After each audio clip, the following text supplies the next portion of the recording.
What's going on, y'all? This is B. Tatum, and I have to talk about this idiot Jesse Jackson going on Undisputed, comparing professional sports to slavery.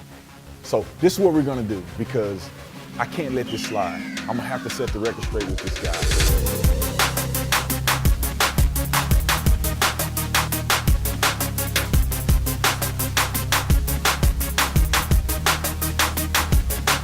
We're gonna sit here and we're gonna watch the video together, and I'm gonna pick apart his ridiculous arguments and his race hustling that he do on a day-to-day basis. Check it out. Let's roll. How much impact do you think the protests have had so far? It has raised the consciousness about a lot of issues. For example, the real ownership of the league does not reflect national IQ. It says a lot about the social strata. All right, go ahead, stop it. Go ahead, stop it. For the love of God, if he could just speak proper English. I don't know what social strata is, but he's talking about it not reflecting the American people, which is disingenuous at best, because most people in America still to this day, I mean, you can look at stats, you can look at polls, you can look at NFL numbers.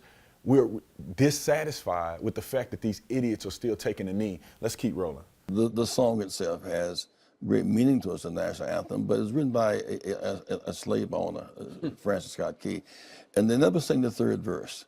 No refuge could save the hireling and slave from the terror of flight and the gloom of the grave.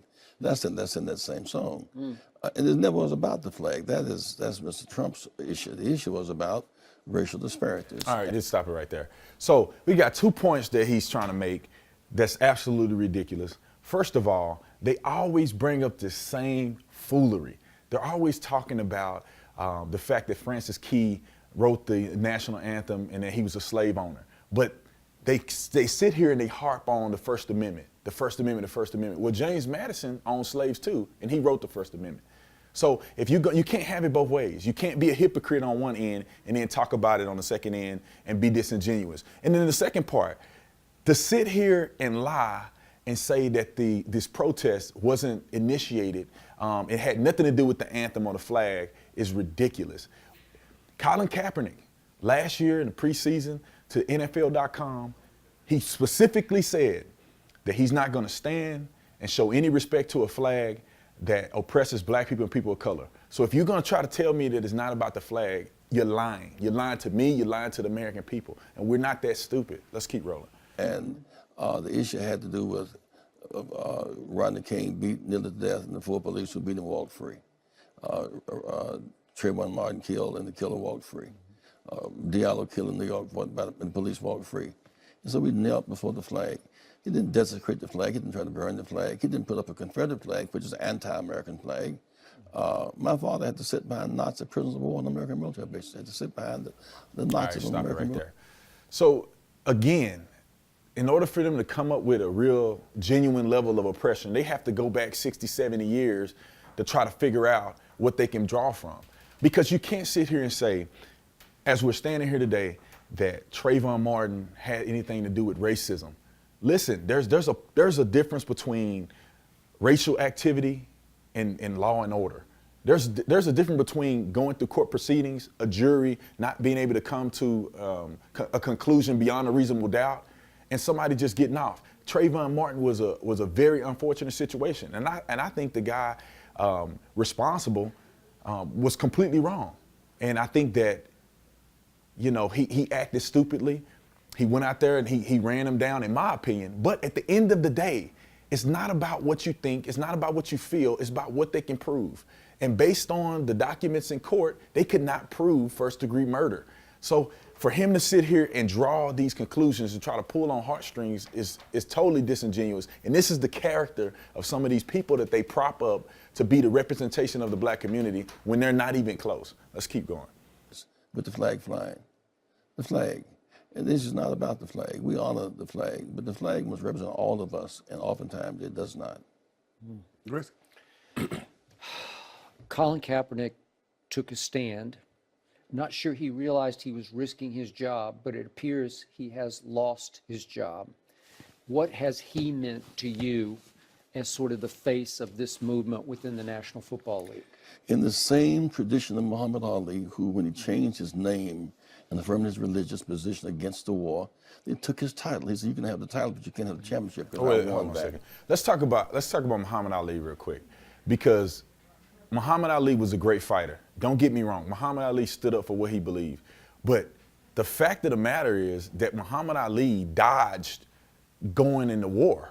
I don't understand how you can equate that to somehow he's being heroic. He pretty much cowered out and didn't want to go to war, and so he had to do some time. And don't give me that crap about it's because of his religion. Listen, you serve this country. There's a lot of people that probably didn't want to go to war, but they had to do it anyway. But he would change his name and go through the process of doing that just to do some jail time so he can avoid going to war. It doesn't matter if you agree with it or not. If you're in this country and they draft you, then you got to go to war. Keep rolling. In this Kurt Flood, you cannot sell me. All free agencies around the world owe their wages and their benefits to Kurt Flood, who paid the price of rebelling against a system of oppression. And in many ways, it is oppressive. To go from picking cotton balls to picking footballs and basketballs without freedom is not very much progress. It's just a lateral move. Hold on a second.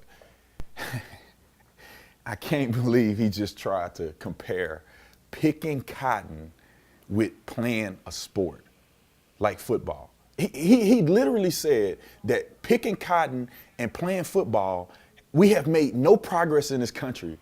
It's just a lateral move. He said it's a lateral move from going from being beat, being in the field, not making any money, no benefits, getting raped. All the stuff that slaves went through, no dignity, no education. And then you turn around today and you look at the NFL, they're getting paid millions of dollars. The league minimum is well over $400,000. So if you're not a millionaire, you're still making more than most population in this country. And you're talking about benefits, you're talking about retirement, you're talking about building a brand, building a name for themselves, setting their families up for life, just to play a sport. And you're gonna tell me that that's a lateral move? It makes me so upset when I see people do stuff like this, because what he's doing is he's trying to play on your heartstrings. He's trying to play on the racial emotions that people have felt in the past and trying to drag that into the future. There is no comparison between slavery and professional sports. Keep rolling. In football, the reason why so many guys are standing when the president says fire them, and we're talking about sons of bitches. These boys are not sons of bitches. They're sons of mothers who produce champions. They're not sons of bitches. They're sons of mothers who produce champions. That's what they really are. And he comes that strong, and the president comes that strong. These guys have no guaranteed contracts. Unlike basketball or baseball, there are no guaranteed contracts. So you stand today, but you don't play tomorrow. All right, let's stop there. I want to address two things that he just said. He tried to do the SOB comparison. Their mothers, they're on SOBs. Their mothers are women who have created champions. Now, what he conveniently want to leave out is that some of these players are going to prison abusing women. So I'm not saying that it's totally conclusive to say everybody's a SOB, but at the same time, don't try to paint everybody as if they're saints. You got players in the NFL that are doing crimes as we speak. Players in the NFL that's been investigated for homicide and all kinds of other stuff. So if you're going to be genuine about it, then you need to tell both sides of the story. And I think that he's conflating the two. Donald Trump wasn't talking about the good, decent players, the players who are standing up. He's talking about the people who are kneeling on the anthem and that are being disrespectful. In the second part, let's talk about these contracts, right? You're getting paid, for instance, you get a $100 million contract. Yeah, the contract may not be guaranteed, but in the contract is guaranteed money. So for instance, if you get $100 million and they guarantee you $20 million, no matter what happened to you, you get hurt, you decide you don't want to play no more, you quit the team, you're still going to make $20 million. There is no way in the world that that's a legitimate comparison, as if these players are going out here doing all this stuff and then they can mess around and not get paid no money. And then it's hurting his argument because he's not just talking about the NFL, he's talking about other sports and comparing them to slavery. These other sports are giving people guaranteed contracts. They say they're gonna pay you $100 million, they pay you $100 million.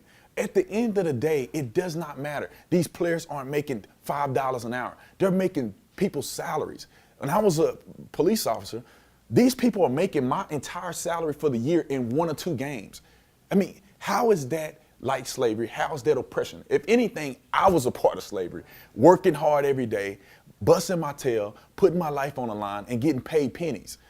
Go ahead, Roland. That's workplace harassment. That's illegal. So how did you feel about Colin Kaepernick's grievance that he filed on collusion? Do you feel like he did get blackballed, or as Shannon calls it, whiteballed? He got whiteballed because 19 of the owners have come out directly for the president, who said he should fire them and refer to them in vulgar language. They did collude. And if you get fired by one guy on this basis, you will not get hired by another. There's in fact collusion. And about his exercise in the First Amendment.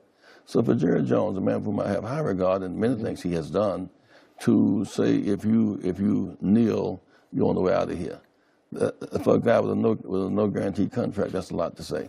So let's talk about that last part. First of all, if Colin Kaepernick can successfully pull off a lawsuit for collusion, suing the NFL, saying that they colluded against him in order to, I guess, prevent him from playing. I guess if he's good enough to prevent them from winning, then every single player that don't get signed in the offseason, every single free agent that don't get an opportunity can then file a lawsuit and say they colluded against me. Listen, it's simple and plain. Michael Vick went to prison. Michael Vick got out and played football. There's a difference between having the ability to play and not. He doesn't have the ability, and you couple that with his distractions, he's not worth it to be a backup quarterback. This is not collusion. This is that you're not good enough. That's pretty much what it boils down to. And that's exactly why they need to stop putting these race hustlers like Jesse Jackson on TV to talk about sports. Stick to what you know. This is B. Tatum. I'm with Conservative Tribune, and I just set the record straight.